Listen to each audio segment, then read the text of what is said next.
All right, new concerns, those tax cuts could be delayed. The Washington Post, among others, raising that distinct possibility. A lot of difficulty just given the legislative days that are left to get this done, if you can believe that. And that could mean Speaker Nancy Pelosi again.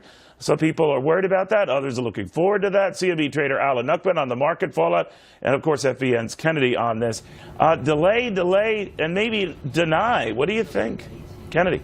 They spent so much political capital and time on health care that unfortunately it looks like we're really paying the price with tax reform. And obviously we can't go back in time. We can't get in that DeLorean like we would all like to and revisit tax reform from the beginning, because certainly it would have passed when we were still in the honeymoon phase. Newt Gingrich, former House Speaker, is the one warning. He's very close to the president that if the Republicans don't get this done this year, and if they wait till 2018, that you're going to see Nancy with that gavel once again. You know, Alan, if it were a worry for the markets, once again, as you and I have repeated so many times, and we gather on days like this. But it's not. It's not, right? So could the markets live with not seeing it this year, tax cuts this year?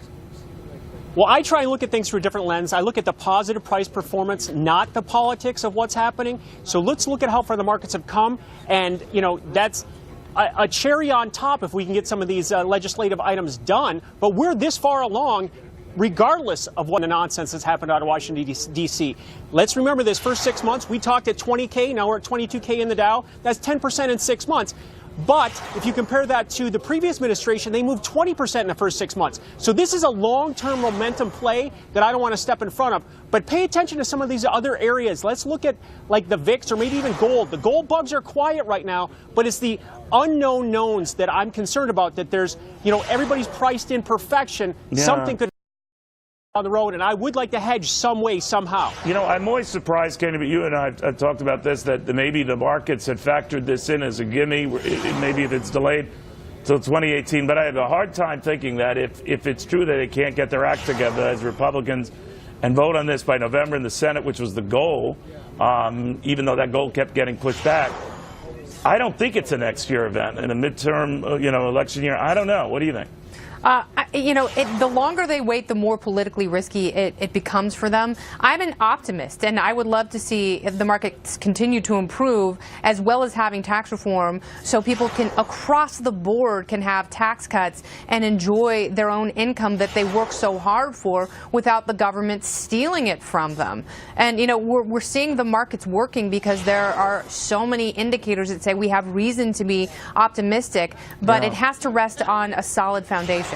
Alan, obviously you've been right on these markets all the way up here, saying they're following, good earnings, they're following good fundamentals and all. How long do you just see all of that happening? Remain positive until proven otherwise. I mean, the fool is the one that tries to pick the top and turn in this market, and they've been wrong now for 8 years. So I'm still very optimistic, just as Kennedy is.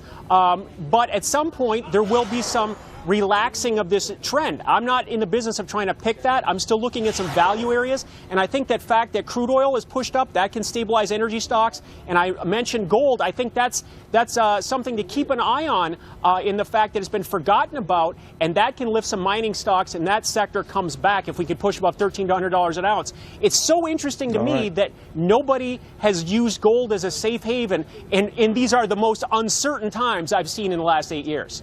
Yeah, it is wild, but you don't fight the tape, as they say. Guys,